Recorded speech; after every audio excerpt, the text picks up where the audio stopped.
ලෝතුරා සම්මා සම්බුදුරජාණන් වහන්සේ වදාලා එකම ප්‍රමාණයේ ලුණු කැට දෙකක් අරගෙන එකක් මේ වතුර කෝප් එකට දානවා. ඒක ලුණු කැටයක් ගඟට දානවා.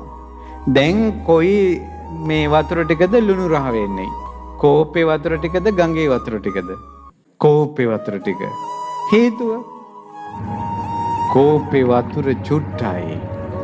ගඟේ වතුර ගොඩාක් නිසා අර වැටිච්ච ලුණු කැටේ දැනුනේවත් නැහැ. ආන්නේ වගේ හිතේ ಗುಣධර්ම පොඩ්ඩයි. කරුණාව පොඩ්ඩයි. මෛත්‍රිය පොඩ්ඩයි. කරුණු කාරණා තේරුම් ගැනීම අඩුයි. සද්ධාව නැහැ.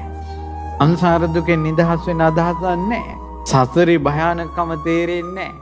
හිත පටු වෙච්ච මිනිසයාට මැස්සෙක් මරණයක ඇති නිරේ යන්න. මඳුරුවෙක් මරණයක ඇති නිරේ යන්න. අනිත් පව් ගැන කවර කතාවද?